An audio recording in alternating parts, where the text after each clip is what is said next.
చనిపోయేటప్పుడు కూడా అంటే ఆయన ఎంతో ఒక pleasant by nature very very pleasant person, very loving person. అందరినీ అభిమానిస్తారు, అందరితో బాగుంటారు, ఓపెన్గా మనసులో ఏమున్నా అట్లా మాట్లాడేస్తారు కదా, ఆ పనికి అనేది ఉండదు. అలాంటి వాళ్ళకి ఎప్పుడు కూడా ఏ భారం లేదు ఉండదు కాబట్టి వాళ్ళు ఎప్పుడూ హ్యాపీగానే ఉంటారు.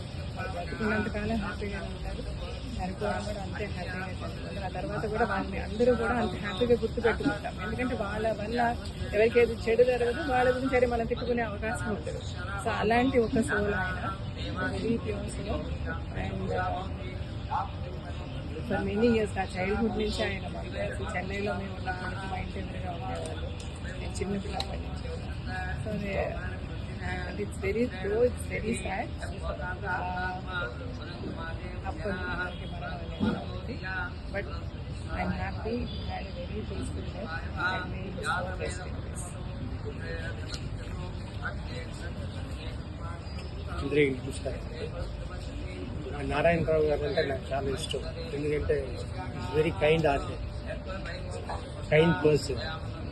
చాలా ఆప్యాయతగా మాట్లాడతారు, పలుకుతారు. సో ఆ ఆస్పెక్ట్, ఆ కైండ్నెస్ నేను ఆయన దగ్గర ఎక్కువ చూసింది, నచ్చింది. Very nice person. 73 years is too young only.